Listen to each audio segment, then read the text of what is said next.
5वीं का बच्चा सरकारी स्कूल में दूसरी की किताब नहीं पढ़ पाता था। हमारे माँ बाप बड़े तैयार होकर अपने बच्चों को सुबह सुबह स्कूल भेजते हैं, सोचते हैं कि हमारा बच्चा अच्छी शिक्षा ग्रहण करेगा और कहीं ना कहीं की सरकारी नौकरी करेगा। यह शिक्षा का स्तर भारतीय जनता पार्टी ने हमारे सरकारी स्कूलों का कर दिया और चुनाव से ठीक 6 महीने पहले 600 स्कूल और खोल दिए गए। स्कूल खोलना कोई बड़ी बात नहीं है, नोटिफिकेशन करना कोई बड़ी बात नहीं है। मैं आज जो सुभाष लटवालिया जी ने स्कूल बोले, मैं सब बोल देता हूं, नोटिफिकेशन कर देता हूं। क्या उस नोटिफिकेशन से हम उन सरकारी स्कूलों में पढ़ने वाले बच्चों का भला कर रहे हैं? नहीं कर रहे हैं। 600 स्कूल खोल दिए और उन स्कूलों में टीचरों की भर्ती नहीं की गई। एक स्कूल से उठाकर दूसरी जगह दूसरा टीचर भेज दिया गया। उस स्कूल की पढ़ाई भी खराब हुई और दूसरे स्कूल की भी पढ़ाई खराब हुई। हमें फैसला करना था। आज मुझे बड़ी खुशी की बात है कि हम जिस 2.5 साल में जिन स्कूलों में, सरकारी स्कूलों में जो 21वें स्थान पर था, भारत की उसी केंद्रीय एजेंसी ने द्वारा हमें गुणात्मक शिक्षा के आधार पर 5वें स्थान पर ला दिया। ये मैं कहना चाहता हूं कि ये सरकार होती है। अच्छे शासन के लिए अच्छे प्रशासन का होना जरूरी है। गुड गवर्नमेंट के लिए गुड गवर्नेंस का होना जरूरी है। हम फैसला कर रहे हैं और आप देखना, एक सेंट्रल स्कूल के लिए आप लाखों बार लोगों के पास जाते हो कि मुझे सेंट्रल स्कूल दे दो। मैं आपके हूं। यहां बड़सर में भी सेंट्रल स्कूल के बराबर की सुविधा देने जा रहा हूं और बड़सर का जो स्कूल इन्होंने सीबीएसई मांगा है उसको सीबीएसई करने जा रहा हूं। इन्होंने 5-6 स्कूल मांगे हैं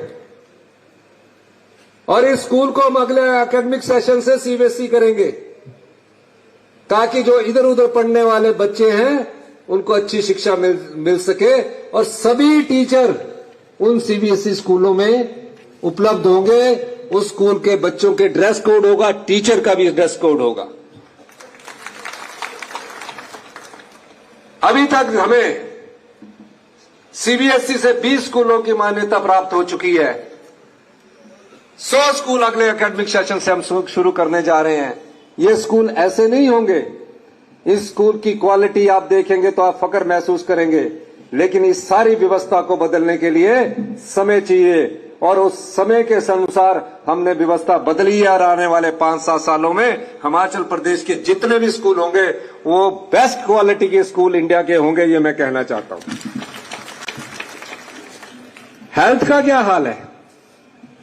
आप हॉस्पिटल जाते हैं, डॉक्टर साहब को आप अपनी दिखाते हैं।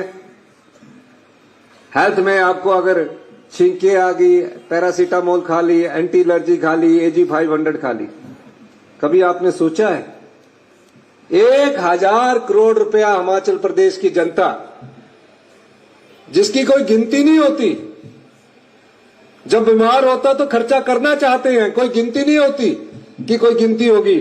उस समय तो ये देखते हैं कि किसी तरह मेरा इलाज हो जाए, मेरी जमीन भी बिक जाए, मेरा इलाज हो जाए।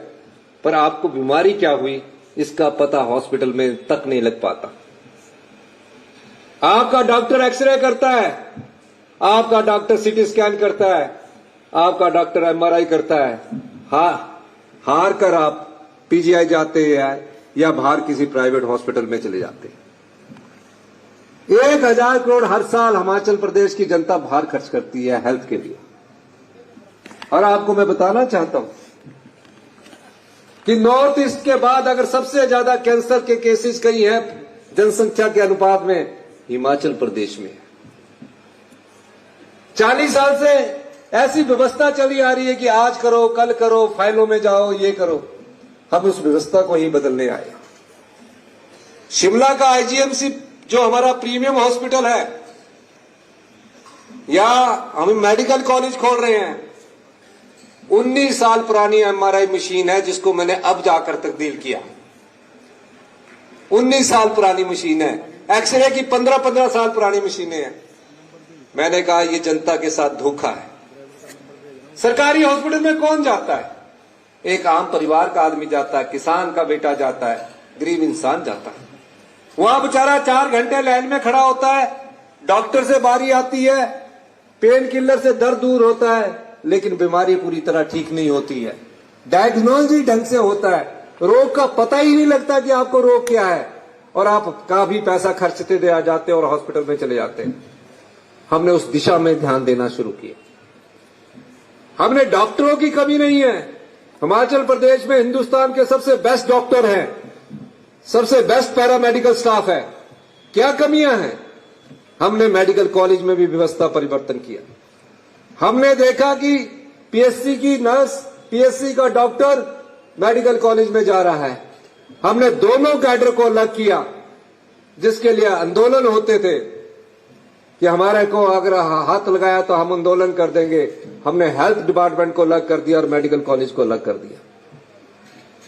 और आज पहले चरण में 1300 करोड़ में मैंने कहा कि आप सारे सीएससी, पीएचसी के जहां भी डॉक्टरों की कमी है उन डॉक्टरों को भरेंगे, और जहां मेडिकल टेक्नोलॉजी की जरूरत है हम मेडिकल टेक्नोलॉजी उपलब्ध करवाएंगे।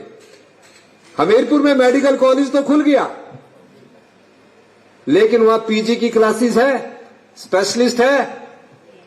मैं हमीरपुर में 7 और स्पेशलिस्ट डिपार्टमेंट खोलने जा रहा हूं, जिस पर तकरीबन 100 करोड़ रुपए के करीब और खर्चा आएगा। और नॉर्थ इंडिया का सबसे बड़ा कैंसर इंस्टीट्यूट हमीरपुर जिले में बनने जा रहा है, जिसके लेके 300 करोड़ रुपए का खर्चा आएगा। ये क्यों हो रहा है? ताकि आपका पैसा बचाया जा सके। आपके पास यह बेस्ट मेडिकल टेक्नोलॉजी होगी, आपको यह पता लग जाएगा मुझे ये बीमारी है, मुझे ये इलाज करवाना है। आपको कहीं भी ना तो जलंधर जाना पड़ेगा, ना पीजीआई चंडीगढ़ जाना पड़ेगा। ये क्यों हो रहा है? क्योंकि आप जनता सरकारी हॉस्पिटलों में अपना इलाज करवाती है। आज हमने आदर्श अवस्था संस्थान हर एक विधानसभा क्षेत्र में खोले। 6 हम स्पेशलिस्ट डॉक्टर देने की कोशिश कर रहे हैं, और 1 साल के भीतर 6 स्पेशलिस्ट डॉक्टर हम सब आदर्श अवस्था संस्थानों में दे देंगे। और जो बड़सर का हॉस्पिटल है, जिसको सुभाष डडवालिया जी ने कहा है कि मैं 100 बेड का इसको करना चाहता हूं, इसको हमने आदर्श अवस्था संस्थान तो डिक्लेयर किया ही है। मैं इसको 100 बेड डिक्लेयर करने की भी घोषणा करता हूं कि इसमें 100 बेड भी किए जाएंगे। ये मैं इसलिए कर रहा हूं कि डडवालिया जी की शराफत के कारण मैं दे रहा हूं, आप लोगों को दे रहा हूं। हॉस्पिटल में भी आप परिवर्तन देखेंगे। हम किसी को तंग करने के लिए नहीं आए हैं, हम आपकी सेवा के लिए आए हैं। मैं ये सोचूं कि मेरे यहां से तो, मेरे जिले के बड़सर विधानसभा क्षेत्र से तो शराफत हार गई, बेईमानी जीत गई, और मैं यहां काम नहीं करूं, ये मेरी नीयत नहीं है। मेरी नीति है कि पूरे प्रदेश का एक समान विकास हो। तीसरी सबसे बड़ी बात हम इस सरकार की, हमारी केंद्र बिंदु की है।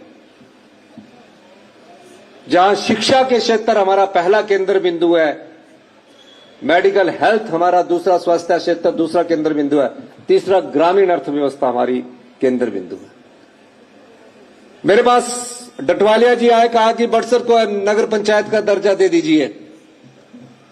मैंने कहा बिल्कुल देंगे, लेकिन आप चुनाव तो जीते नहीं, आपके मन में इतना दर्द क्यों है?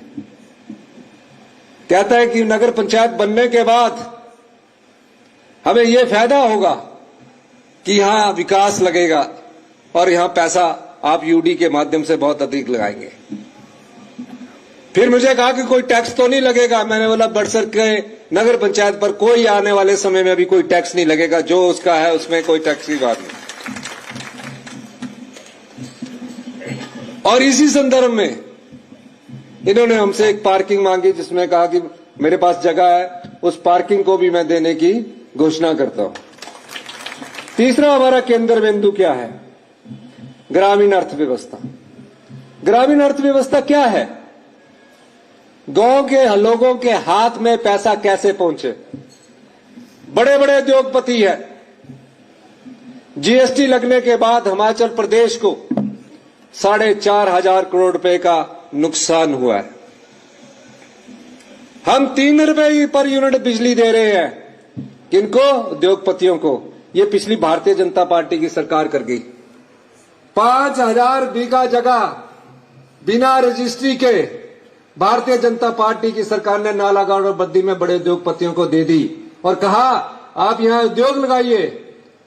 उद्योग लगाकर कहा कि हम आपको 10 साल तक 3 रुपए प्रति यूनिट बिजली दे रहे हैं, जबकि हम जनता से 4 रुपए प्रति यूनिट बिजली ले रहे हैं। और कहा कोई रजिस्ट्री जो जगह की होगी उसमें कोई रजिस्ट्रेशन फीस नहीं ली जाएगी और 10 साल तक पानी भी मुफ्त में देंगे। और आपको कहते हैं जितने बड़े उद्योगपति हैं उनको बोला कि आपको बियर हाउस भी बना कर देंगे।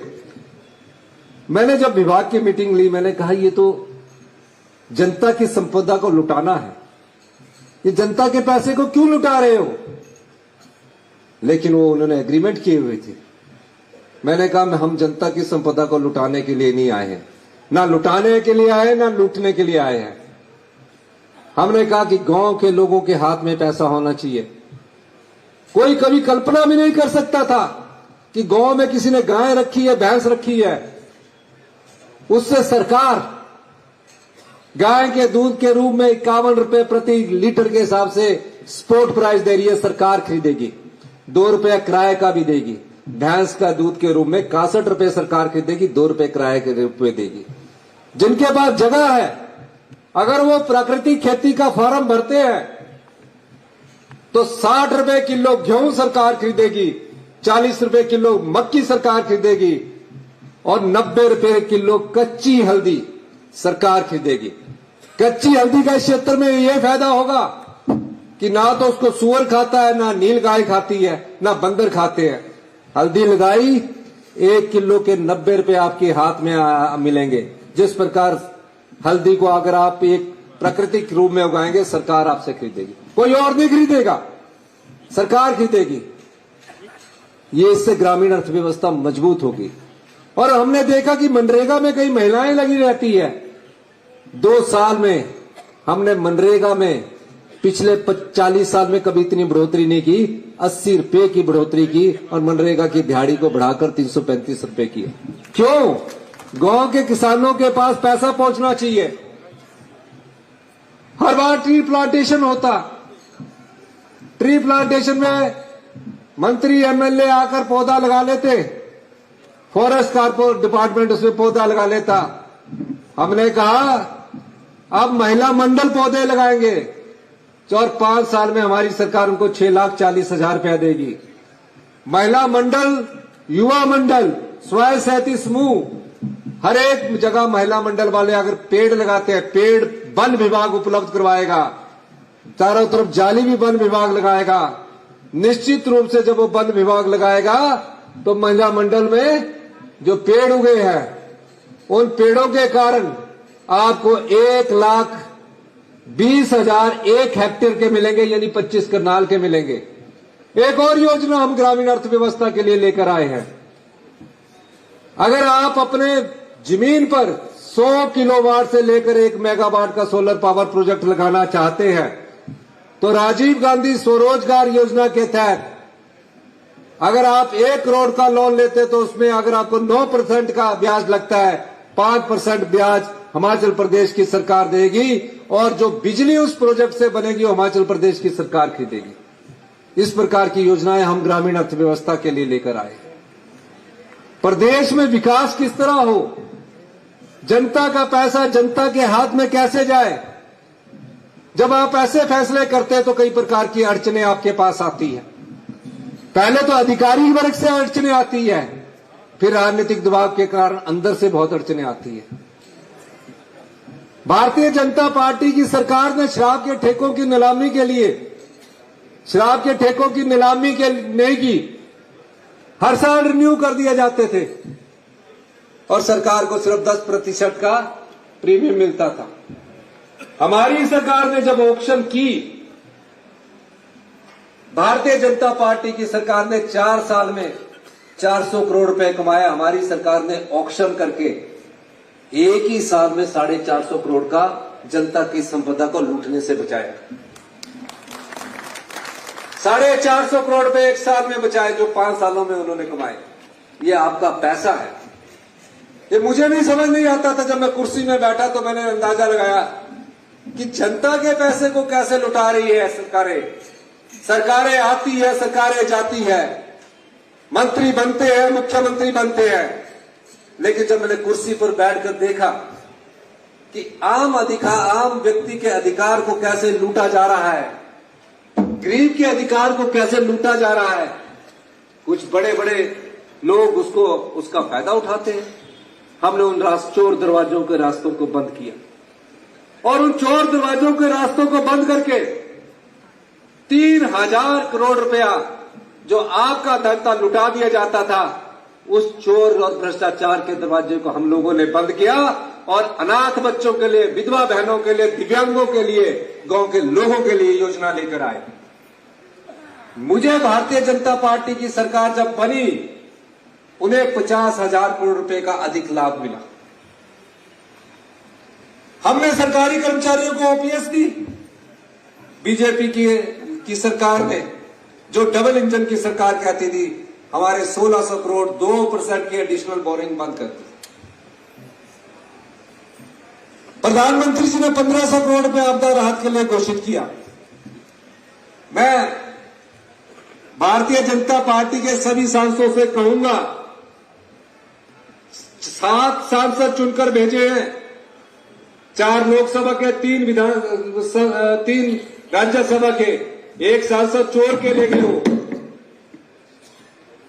7 सांसद चुनकर भेजे हैं, 28 विधायक भारतीय जनता पार्टी के हैं। देश के प्रधानमंत्री ने जब 1500 करोड़ रुपए देने की बात की, मैं उनसे अनुरोध करना चाहता हूं कि आप ये 1500 करोड़ रुपया प्रधानमंत्री जी से लेकर आइए। हम आपके नेतृत्व में भी चलने को तैयार है। प्रदेश की जनता में मुझे आपका नेतृत्व भी स्वीकार करने की जरूरत हुई तो मैं उसके लिए भी तैयार हूं। तकरीबन 2023-24 से हम आपदा सहन कर रहे हैं। पिछले वर्ष से ज्यादा इस वर्ष 2023 से ज्यादा इस बार भारी आपदा आई। आपदा प्रभावित परिवार सड़कों पर आ गए। बड़ी मुश्किल से एक घर हिमाचल प्रदेश में, मैं जानता हूं, पाई जोड़कर एक पक्का घर बनाया जाता है। और ये कल्पना भी नहीं उस परिवार ने की होगी जब किसी रात को उसका घर इस भारी आपदा में बह गया। देश के प्रधानमंत्री की प्रधानमंत्री आवास योजना के तहत 1,30,000 दिया जाता है। मैंने कहा 1,30,000 से घर नहीं बनता। हम उन आपदा प्रभावित परिवारों को नवंबर के पहले हफ्ते में अपने संसाधनों से 7,70,000 रुपया देने जा रहे हैं। इस मंच के माध्यम से मैं पूरे हिमाचल प्रदेश में इस वर्ष की जो आपदा आई है, जिसका घर टूटा है, जिसका घर पूरी तरह नष्ट हो गया, उसको 7,70,000 देंगे। जिसका घर आंशिक रूप से टूटा उसे 1 लाख रुपया देंगे। जिसकी भैंस गाय मरी है उसको 55,000 रुपया हमारी सरकार देगी। और पूरे प्रदेश में मैं आपदा राहत का पैकेज बांटूंगा। आज मैं ये घोषणा करना चाहता हूं। प्रदेश की तरक्की हो, प्रदेश की तरक्की हो, प्रदेश कैसे आत्मनिर्भर बने, प्रदेश के लोगों के हाथ में पैसा कैसे आए। हमारे संसाधन सीमित हैं। हमने कभी ये सोचा ही नहीं कि हमें कैसे आत्मनिर्भर बनना है। हमें पैसा आता कि हम उठातेंगे। भारतीय जनता पार्टी की सरकार ने पिछले 5 वर्षों में, मैं ठेकेदारों को दोष नहीं देता, ठेकेदारों को फायदा बनाने के लिए 1,000 करोड़ की बिल्डिंगें बनाई और जो आज खाली पड़ी है, 1,000 करोड़ की हर जगह खाली पड़ी है और कर्जा हमारे ऊपर छोड़ गए।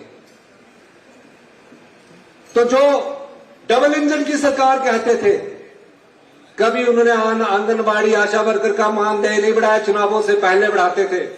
हम जब से आए हम हर साल बढ़ाते हैं, हर साल बढ़ाते हैं। हम वो चुनाव के वक्त आकर मानदेय बढ़ाते हैं। मेरा कोई भी बजट देख लेना, उसमें जो भी नीति बनी होगी, जो भी योजना होगी, वो प्रदेश को आत्मनिर्भर बनाने के लिए बनी होगी। हम शिक्षा में व्यापक सुधार कर रहे हैं। मैं आपको दावे के साथ कह सकता हूं कि जो हमारे सीबीएसई स्कूल होंगे उसमें पढ़ने वाले बच्चे और जो सरकारी स्कूल में होंगे आने वाले समय में किसी भी चुनौती का सामना करने के लिए तैयार होंगे। एम्स के बराबर हम सुविधाएं दे रहे हैं अपने सभी मेडिकल कॉलेज में। आप देखना आने वाले समय में उसमें भी सुविधाएं हम बढ़ा रहे हैं। 40 साल से जो बिगड़ी व्यवस्था है उस व्यवस्था को हम परिवर्तन करना चाहते हैं। इसीलिए मैं कहता हूं कि हम लोग सत्ता में सत्ता सुख के लिए नहीं आए हैं, व्यवस्था परिवर्तन के लिए आए हैं।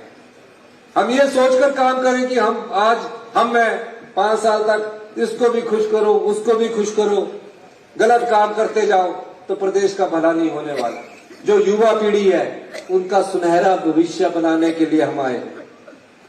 अभी पुलिस की 1000 भर्ती हुई, भर्ती में कोई उंगली नहीं उठा सकता, पारदर्शी तरीके से भर्ती हुई।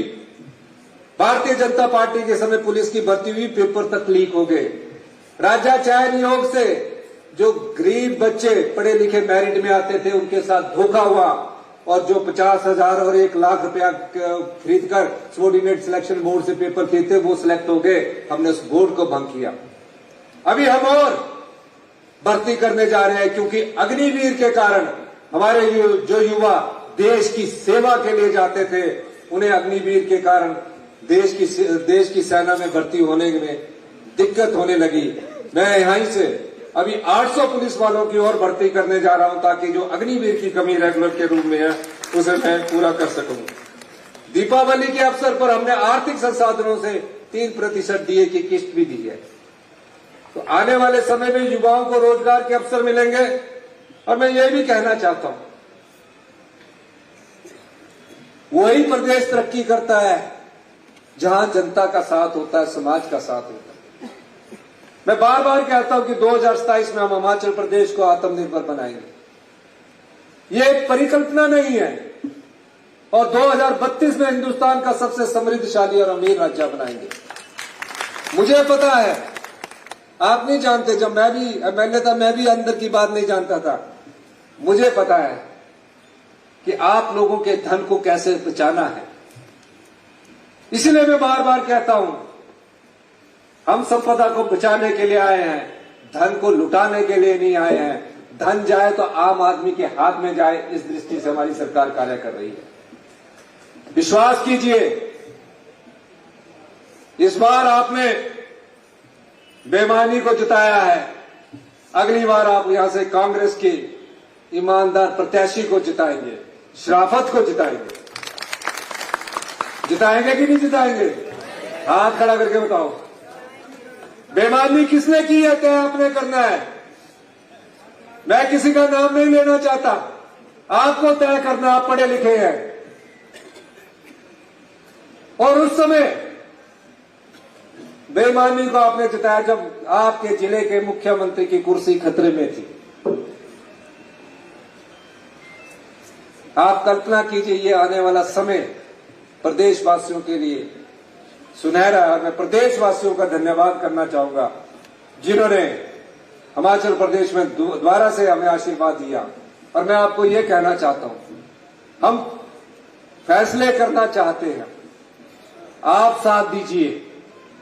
हमारे फैसले आमले की तरह शुरू में थोड़े कड़वे और खट्टे लगते हैं, आने वाले समय में मीठे लगने लगे हैं और ये मीठे लगने शुरू हो चुके हैं। अब आत्मनिर्भर हिमाचल की दिशा में तेजी से आगे बढ़ रहे हैं। और जब प्रदेश आत्मनिर्भर हिमाचल की दिशा में आगे बढ़ता है उस समय थोड़े बहुत फैसलों से पीछे नहीं हटना पड़ेगा। इन्हीं शब्दों के साथ मैं हमीरपुर के डॉक्टर पुष्पिंदर जी भी आए हैं। हमीरपुर जिला को हमने म्यूनिसिपल कॉर्पोरेशन बनाया है, हमीरपुर जिला को, और वहां भी हम बड़े प्रोजेक्ट लाने जा रहे हैं। आप देखेंगे पूरे जिले की तस्वीर बदलेगी।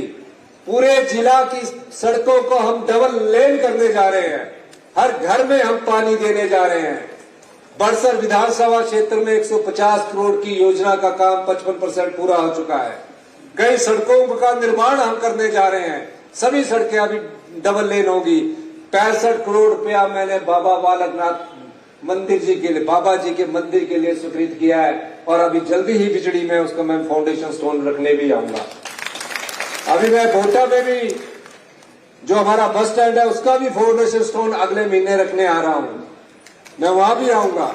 बड़सर मेरा घर है और आने वाले समय में बड़सर में अभी 96 करोड़ सड़कों का काम शुरू हो चुका है। बड़सर धनेटा सड़क 20 करोड़ की लागत से बनाई जा रही है। सलोनी द्योड़सीट सड़क 36 करोड़ की लागत से बनाई जा रही है।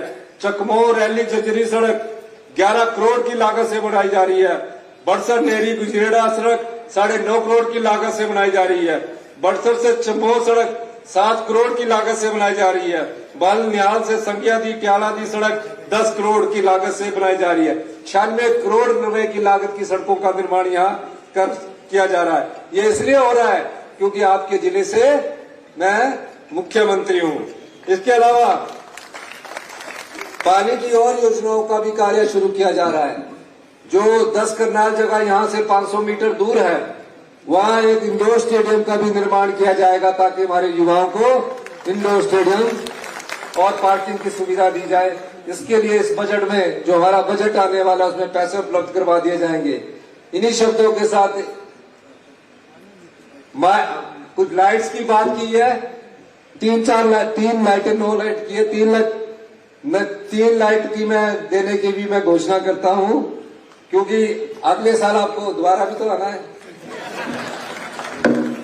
अगर दोबारा आएंगे तो हाँ, एक बिज्जड़ की पुलिस चौकी का बात की है।